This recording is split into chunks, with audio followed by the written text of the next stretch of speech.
Good morning, everyone. My name is Mighty Stream, and I'm going to do your December the 1st Spiritual Principle Day in a meditation. Hope you're doing well this morning. I am brought to you by Hope Through Navigation, and this is our Hood Recovery Services.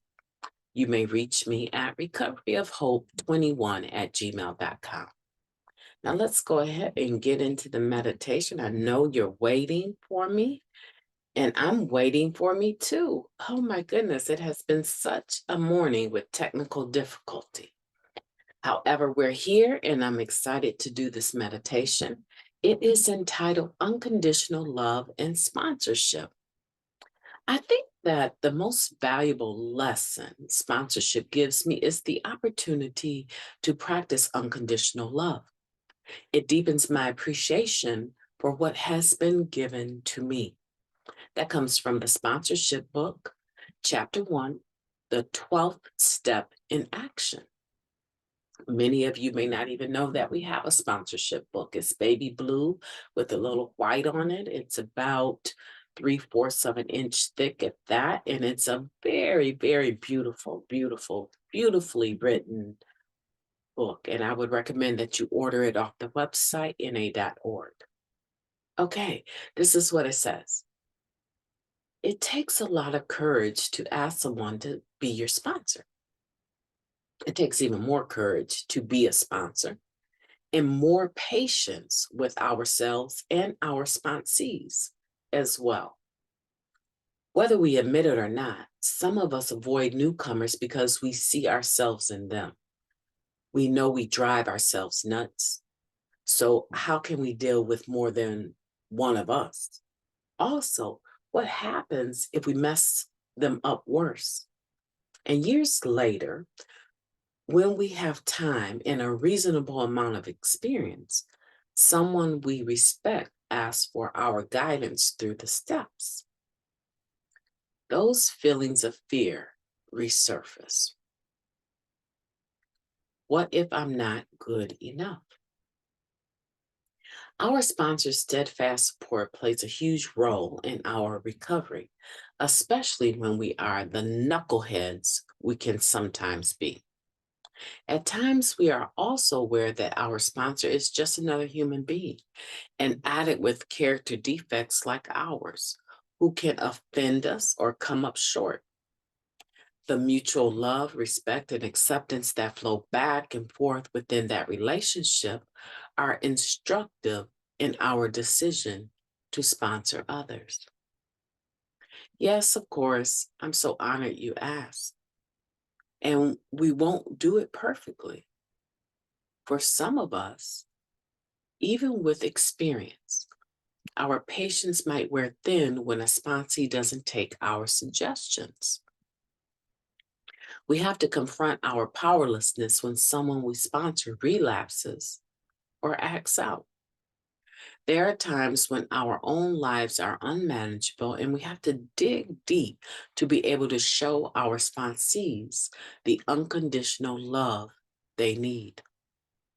Sometimes we make mistakes, but just as in the relationship with our own sponsor, we make it work because we need each other to stay clean.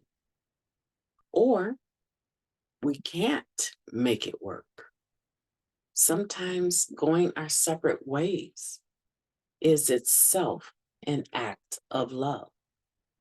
Today, I will give back some of the unconditional love I received to a sponsee, my sponsor, or any addict who needs it.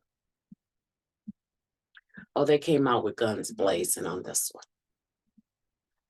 Yeah, so unconditional love and sponsorship is a touchy topic for me. When I say touchy, it's special. I believe sponsorship is special. I don't believe that sponsorship is defined in the terms of what we know as friendships. I believe it is a relationship that can be friendly, and it most certainly should be loving, and it most certainly should be kind.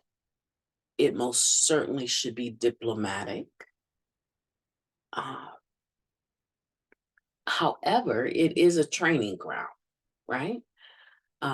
It's a training ground from the point of view of being a sponsor. I have never felt that I was not good enough to sponsor an individual. I have however, felt that there were times where what I could bring to that relationship had expired. And a lot of times it just has to do with repeating the same thing over and over and seeing a sponsee struggle over and over, year after year after year after year after year. And it's not that they don't have good intentions to do the work. And when I say the work, I'm talking about going through step work and actually sitting down, maintaining some level of contact. I am not in contact me every day type of sponsor. Some people believe in that. They believe in the first 30 days, the sponsee should. There's some people that I have sponsored that I felt that they needed to be in touch. And they on a regular basis, excuse me, and I might actually, I'm still struggling with the cold. So excuse me. And I might actually say, I want you to try calling me on a regular basis. Even if you don't get me, I need you to text me. I need you to make some form of contact with me on a regular basis. And I will see how they do with that. Most of the times, they're not able to complete a full 30 days of staying in touch. I had one sponsor, if you messed up on the 30 days, if you missed a day, needed to cough there. So if you missed a day with her, you needed to restart the 30 days. So what happened during that relationship with that sponsor, I found that in the first 2 weeks I had messed up. I didn't get in touch. And she said, well, you know, you need to restart your 30 days. And I thought to myself, this lady is out of her mind. In what life do I have time to call something the same one person every day? That's not my husband. And I thought to myself, oh, she is lost it. Let me go ahead and get this 30 days out the way so I can find me another. I do want to see if I'm able to do this. I had never had a sponsor ask me to do that. I said, I do want to see if I'm able to be humble enough to actually do this. So in my mind, I already knew that I was not going to be able to be attached to her as a sponsor in my mind, because I don't believe in that level of control. I want to say I've never asked a sponsee to do it, but the ones that I have, they were not familiar with the program at all. Unlike me, they didn't have, um, over 15 years, right? um, they were absolutely new to the program. And so I needed to let them know that this is a two-way street. And so they would be in touch with me, but I would also be in touch with them. Okay. So back to the story. I said, I can't wait till this 30 day. I want to see if I can actually do it. So I restarted the 30 days.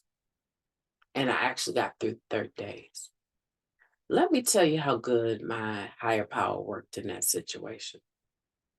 I did the 30 days and I started to mentally calculate how every conversation would start with this sponsor.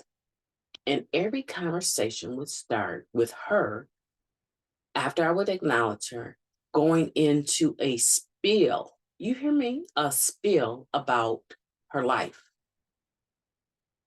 Then it dawned on me, there's no way you're asking me to contact you every day and you're taking the first 20 to 30 minutes to tell me about your indiscretion sexually, your issues with your network, people that you actually are sponsee sisters with, and downgrading your sponsor. There's absolutely no way You are taking 20 to 30 minutes of my day to let me listen to your problems. And I started to pay attention to this. And I said, oh, okay. She doesn't have a good relationship with anyone. This was a mistake. And I'm telling you the truth, when I got to the end of the 30 days, I contacted her on the 31st day and I told her I will no longer need you to sponsor me. And she was heartbroken, but she got over it. And I found me someone that I could really work with.